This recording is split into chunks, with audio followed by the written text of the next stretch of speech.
कहानी के शुरुआत में हम एक लड़के को देखते हैं जिसका नाम था सुरेश। अब हम देखते हैं कि सुरेश अपने फ़ोन पर किसी आदमी से कुछ बातें कर रहा था।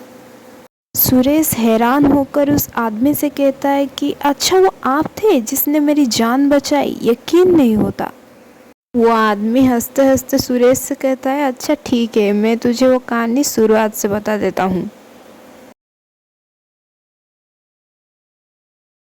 सुरेश अपना सारा काम खत्म करके रात के 10 बजे सोने के लिए निकल चुका था, क्योंकि अगली सुबह उसके स्कूल के सारे लोग पिकनिक के लिए जाने वाले थे। सुबह जल्दी उठने के लिए थोड़ी सी देर हो जाती है, इसलिए सुरेश जल्दी से उठकर अपनी काम खत्म करके तैयार होके स्कूल निकल जाता है। गाड़ी के पास सब आ चुके थे, बस सुरेश का इंतज़ार कर रहे थे। फिर सब लोग पिकनिक स्पॉट पर पहुंच जाते हैं। वहाँ पे सब दोस्त मिलकर बहुत अच्छे से एंजॉय करते हैं। ऐसे में फिर धीरे धीरे दिन ढलने लगती है और रात होने लगती है। वहाँ से निकलते निकलते बहुत देर हो जाती है। सभी बच्चों के घर वाले परेशान होने लग गए थे और एक के बाद एक कॉल कर रहे थे।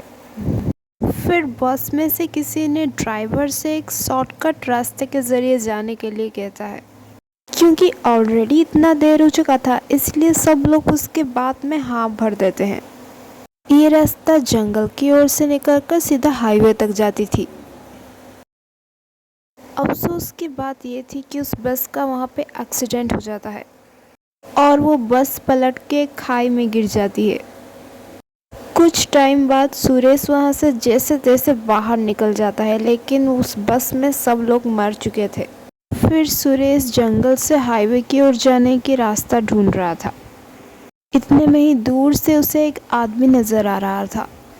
वो आदमी चिल्लाते चिल्लाते सुरेश की ओर ही आने लगा था, लेकिन सुरेश उस आदमी को देख के बहुत ज़्यादा घबरा गया था। फिर घबरा कर डर के मारे सुरेश इधर उधर भागने लगता है। भागते भागते वो सीधा हाईवे पहुंच जाता है।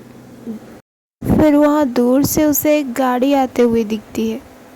सुरेश उस गाड़ी के ड्राइवर से मदद मांगता है और वो ड्राइवर मान जाता है। अंधेरा बहुत था, इसलिए सुरेश उस ड्राइवर की फेस नहीं देख पाता। अब सुरेश उस ड्राइवर से कहता है कि हमारी गाड़ी का एक्सीडेंट हो चुका है। जंगल में एक आदमी मेरा पीछा कर रहा था, लेकिन मैं जान बचा के भाग के इधर आ गया। फिर वो ड्राइवर उसे कहता है कि जो आदमी तुम्हारा पीछा कर रहा था वो मेरा ही दोस्त था। फिर सुरेश को उस हल्की सी उजाले में ड्राइवर का फेस नज़र आता है। तभी अचानक सुरेश वहाँ बेहोश हो जाता है। आंख खुलते ही सुरेश अपने आप को अपने पास्ट में पाता है। अब सुरेश पिकनिक के पहले दिन के रात में आ चुका था। अब सुरेश हैरान था कि वो एक दिन पीछे कैसे आया।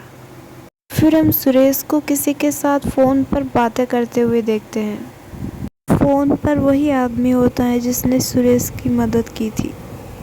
वो आदमी बताता है कि सुरेश को जो फॉलो कर रहा था वो आदमी और कोई नहीं, उसका दोस्त था।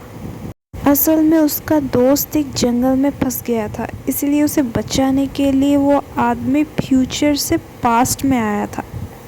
सुरेश को मदद करने वाले आदमी और कोई नहीं बल्कि सुरेश के पापा ही थे। ये टाइम ट्रैवल करने वाली शक्ति सुरेश के पापा के पास ही था।